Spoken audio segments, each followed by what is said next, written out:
Peer সহ ৫ দাবিতে লক্ষ্মীপুরে জামায়াতের বিক্ষোভ। সংখ্যানুপাতিক প্রতিনিধিত্ব পিয়ার পদ্ধতিতে জাতীয় নির্বাচনের আয়োজন সহ ৫ দফা দাবিতে লক্ষ্মীপুরে বিক্ষোভ মিছিল ও সমাবেশ করেছে বাংলাদেশ জামায়াতে ইসলামী। শুক্রবার সকালে পৌর শহরের দক্ষিণ তেহমনি থেকে মিছিল শুরু হয়ে প্রধান সড়ক প্রদক্ষিণ করে উত্তর তেহমনিতে গিয়ে শেষ হয়। কেন্দ্রীয় কর্মসূচির অংশ হিসাবে আয়োজিত এই কর্মসূচিতে অংশ নেন বিপুল সংখ্যক নেতাকর্মী। মিছিলে নেতৃত্ব দেন জামায়াতের কেন্দ্রীয় নেতা ও লক্ষ্মীপুর সদর ৩ আসনের প্রার্থী ডক্টর মোহাম্মদ রেজাউল করিম। তিনি সমাবেশে বলেন, ভোটাধিকার প্রতিষ্ঠায় পিয়ার পদ্ধতির বিকল্প নেই। সুষ্ঠু নির্বাচন নিশ্চিত করতে প্রশাসন থেকে ফ্যাসিবাদের দোসরদের সরাতে হবে এবং প্রয়োজনীয় সংস্কার সম্পূর্ণ করতে হবে। ভোটের অধিকার যদি নিশ্চিত করতে হয় তাহলে সর্বপর্যায়ের মানুষ ৭১% মানুষ পিয়ারের পক্ষে তাদের রায় প্রদান করেছে।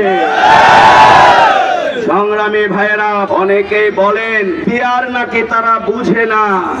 পিয়ার যদি নাই বুঝেন, বাংলাদেশ জামাত ইসলামীর পক্ষ থেকে পিয়ারের বিনা টাকায় ক্লাস নেয়ার জন্য আমরা রাজি আছি।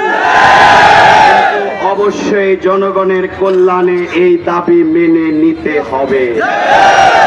সমাবেশে আরও বক্তব্য দেন পৌর আমির অ্যাডভোকেট আবুল ফারহা নিশান, মাওলানা নাসির উদ্দিন মাহমুদ, অ্যাডভোকেট মহসিন কবির মুরাদ, মমিনুল্লাহ পাটোয়ারি সহ স্থানীয় নেতৃবৃন্দ।